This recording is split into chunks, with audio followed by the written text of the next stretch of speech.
Nayuman ang bagyong Yolanda, hindi pa rin nagawang talunin ng kalamidad ang angking galing sa musika ng apat na magkakapatid sa Tacloban City, Leyte. Sa tulong ng ilang nagmagandang loob, babiyahe pa Amerika ang magkakapatid para tumugtog sa isang fundraiser na layong tumulong sa mga tulad nilang nasalanta ng Super Typhoon. Ang may balita din ni Dano Tingkungko.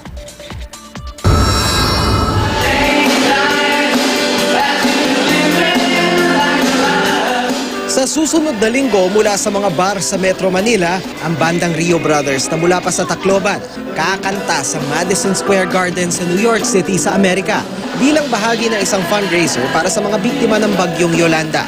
Ang banda hinahangaan ngayon sa galing sa pagbibigay buhay sa mga kanta mula sa 50s at 60s.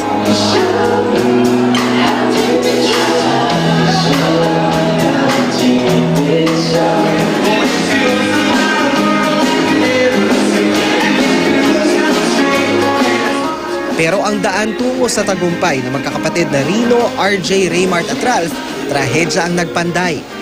Unang nahilig si RJ sa pagtugtog ng drums, halos 10 taon na ang nakakaraan. Gumawa ko ng isang drums na lata lang na binalutan lang ng chicheria. Tinuruan ni RJ ang mga kapatid ang pagtugtog ng iba't ibang instrumento. At ang lumaon, nabuo ang banda.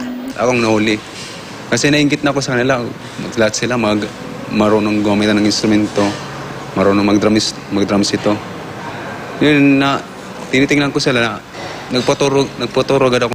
Gustong-gusto mo mag-gitara siyempre nung una.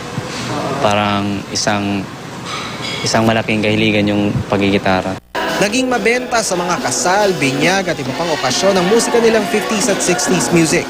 At natulungan si Rino at RJ na makapag-aral muli sa kolehiyo. Pero nagbago ang lahat nang tumama ang bagyong Yolanda. Yung mga t-shirt na magkakasya lang sa jacket ng gitara. So yung gitara linagay din namin sa plastic bag na malaki hanggang sa yun lang yung dinala namin sa evacuation center. Bukod sa konting gamit, tanging mga gitara lang ang naisalba nila. Ang gutom nila wala sa sikmura, kundi sa naudlot na musika.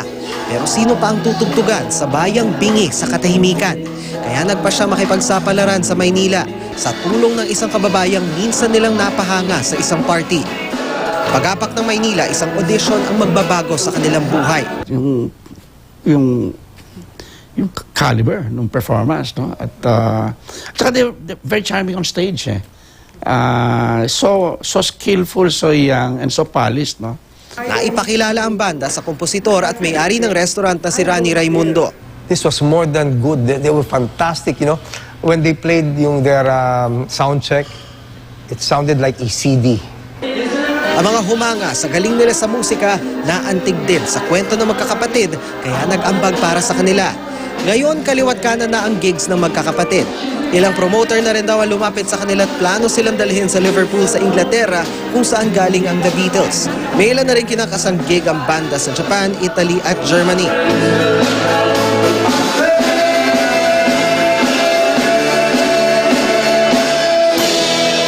Lahat ng ito, ipinagpapasalamat ng banda sa musikang sa maraming paraan sinagip ang kanilang buhay. Dano Tingkungko, GMA News.